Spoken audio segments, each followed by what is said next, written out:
Hello and welcome to Quick Charge. I'm Mikey G, and it's Monday, January 8th. By the way, we will be out on January 9th through the 12th. Moving on. Tesla has reportedly grown its deliveries by 25% in the U.S. last year and now holds a 4.2% market share of the U.S. auto market. According to the latest estimates from Kelley Blue Book, Tesla has increased its deliveries in the U.S. to over 650,000 vehicles. Now, it might not sound like too much at first, but the auto market is quite fragmented, with only a few capable of having double-digit market shares in the U.S. Therefore, it's enough for Tesla to now surpass the large, well-established brands like Volkswagen, BMW, Subaru, and Mazda. Now, when the cheap Tesla vehicle finally hits the road sometime from now, we might see even bigger growth. Tesla has drastically downgraded the Model Y's audio system from 13 to 7 speakers and seemingly got rid of the subwoofer. Fortunately, it's only for the base version, and the premium audio is still standard on the dual motor and performance trim levels. Now, the downgrade appears to be a cost-cutting effort by Tesla. The company is trying to reduce the price of its vehicles while maintaining their industry-leading gross margin. Now, here's a fun and true story. A long time ago, I had a car in college. It wasn't a Tesla. And when the stereo broke, instead of fixing it or replacing it, I sold the car to a deaf guy.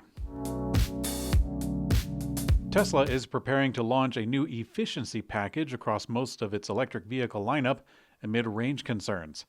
Now, Tesla has long been a leader in efficiency for electric vehicles, getting more range out of smaller battery packs than most competitors. Recently, the automaker has had to reduce their range estimates on most of their lineup following a new rule change from the EPA. For the Model Y, Tesla's most popular vehicle by far, 2 trim levels saw their ranges drop below the 300-mile mark, which is an important psychological range number for many buyers. Now, of course, it's important to note that the recent change is only for the EPA estimates being advertised and not the actual range or efficiency of the vehicles, but the efficiency might change for a little bit. Several reports based on Tesla's software updates, including one from an infamous hacker known as Green, claim that Tesla is preparing to launch a new efficiency package for the Model Y, S, and X. Now, it's not clear what the package entails exactly, but Tesla did introduce something called the same in the Model 3 with the 2021 refresh. Now, hopefully, Tesla can wiggle their way back into the over 300-mile mark for the Model Y after the recent change. Volkswagen's latest infotainment update, rolling out to several ID models, includes a popular new bot. The software includes the integration of ChatGPT into the back end of the automaker's existing assistant called IDA.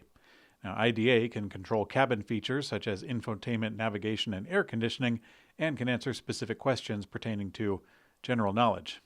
That doesn't sound quite right. Specific questions pertaining to general knowledge? Sounds like a general answer to me. Anyways, the automaker made a point to state that the ChatGPT bot does not gain access to any vehicle data. Volkswagen says that it intends to roll out the chatbot as a standard feature in more production models beginning in the second quarter of 2024. Volkswagen said that it wouldn't get involved in a price war with Tesla, but now it is also cutting prices on their ID lineup in Europe. Last October, the company reported a slowdown in EV orders, but they said that they would stay the course with their pricing model regardless of what their rivals were doing. October is a long ways away, it seems, because Volkswagen made cuts to their prices for many vehicles in Norway, Belgium, Sweden, and a country called France. Volkswagen appears to be able to make these adjustments fairly fast, although according to a German media outlet called Automotor und Sport, Volkswagen has pushed back plans by 1 year for their entry-level car, the ID2 All. A new patent filing hints that an Ultium-like electric vehicle platform could be in the works to power Ford's next-generation pickup or other electric car. Now, the patent filed with the USPTO was published on January 2nd, and it is for a vehicle chassis with interchangeable performance packages and related methods. Ford describes a vehicle chassis that can be easily used to build different vehicle packages. The idea is to create subframes that can be swapped out for different parts or upgrades. Now, unless you ask my mother, I really don't understand the practical application of these patents. Kia has also announced a new platform themselves.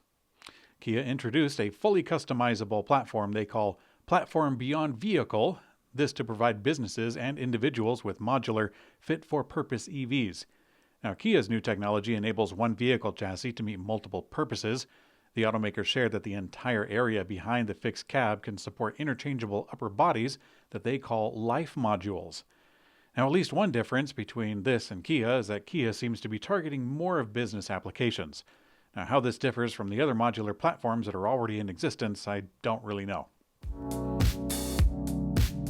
Vietnamese EV maker VinFast has announced a new CEO at the helm and an aggressive new strategy to expand globally while gaining a foothold in the U.S. After a lackluster and delayed launch of the VF8 model, VinFast has appointed Pham Nhat Vong, the founder and chairman of parent group Vingroup Joint Stock Company, as its new CEO. The company has also announced plans to build a $2 billion factory in India, set to begin this year. It also plans to build a manufacturing plant in Indonesia. In its home country of Vietnam, VinFast has recently launched a $20,000 electric minicar called the VF3.